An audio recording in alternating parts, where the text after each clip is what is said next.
Many of you have experienced unnecessary setbacks in your life because you haven't managed your relationships the way that you should have. Some of you have been allowed yourself to be programmed into an approach to relationships that's casual. This approach never psychologically works out well for the participants, believe me. With all the different things that can happen, there's nothing worse than having a partner that's sleeping with other people, or you're involved with somebody that's sleeping with other people. This brings tremendous turmoil and upset and doubt in your mind and life. Jealousies and other can actually lead to very harmful injury mentally and physically. Some people commit murder to try and enforce what they would like to have or to describe as an exclusive relationship. But some people you get involved with just ain't going to allow that to happen. Come on, mate. This is one way, one matrix that people get caught into. Another matrix, of course, is drugs, alcohol. Once you get caught in that matrix, it's a very hard one to find your way out of. You'll have outside influences, inside influences. Can't hang. Encouraging you to be on that pathway, and it's a pathway that leads to ultimate harm and destruction in micro-incremental ways. It micro-incrementally creeps up on you, creeps up on your health. G'day mate, how are you? Bit by bit, it will rip you down. You'll have peer pressure and outside influences. You might be rebelling against your parents. You could be trying to find an answer to something that's not going to be found that way. All these things will, piece by piece, pull you to pieces mentally and physically. They'll creep up on you. And of course, you don't know this is happening. You've chosen this as a way of trying to solve your problems.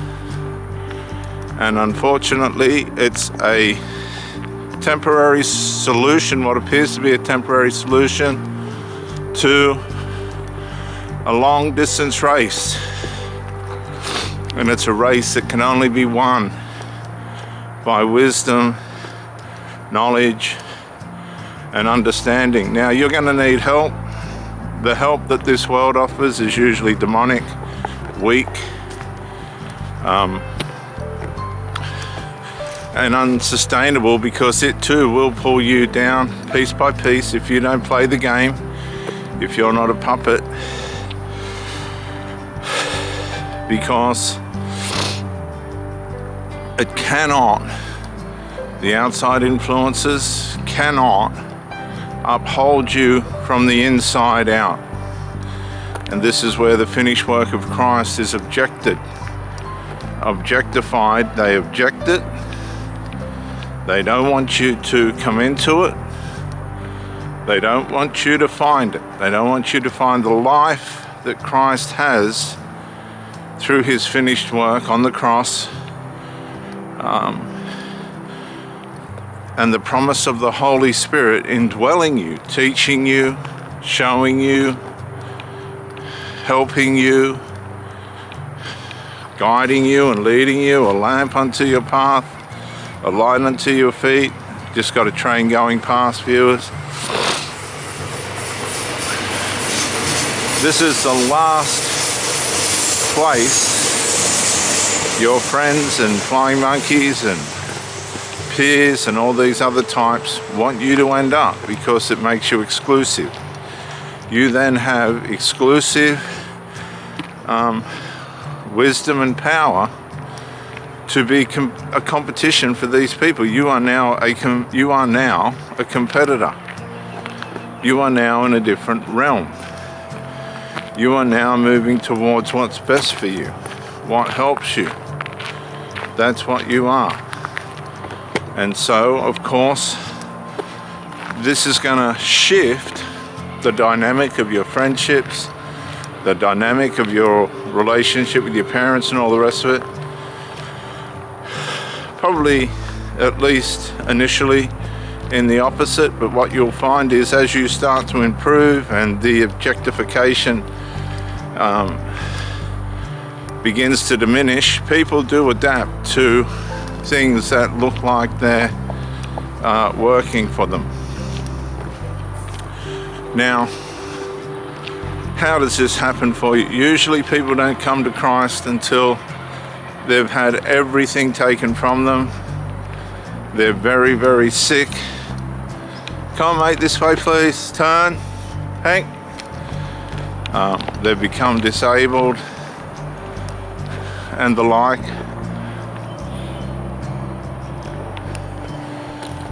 Or some horrible things happen. They've come home and somebody's having sex with their partner, or they've found out the partner's been having an affair. All these kind of things that set us back happen over and over again until we decide that we want to change for the better. We want to do something different. We want to approach this whole thing in a new and better way, and that's going to take effort, a lot of effort.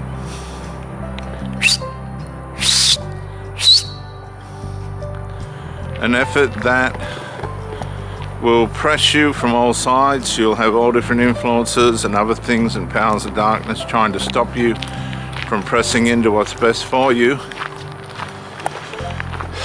You'll have friends that'll object and distance themselves from you and possibly even shun you. And this can happen in the reverse too. If you find yourself in a religious organization and you're not following their beliefs and meeting their end, they will shun you. So you've got to make this a private journey, a journey that is for you. And there's some bloke opening up the Seventh-day Adventist church this morning.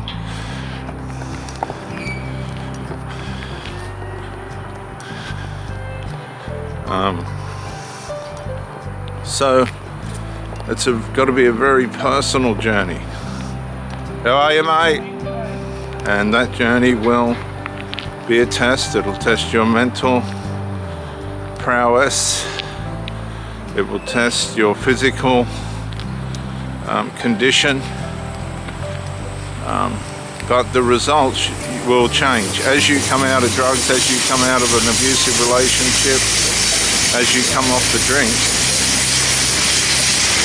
your self-reward system given to you by God will start to play its part again. You see, all these things are to absolve, numb out, make useless, numb your senses to your personal reward system. And once that's accomplished, then we seek for outside things to meet that end. The natural things of good eating, exercise,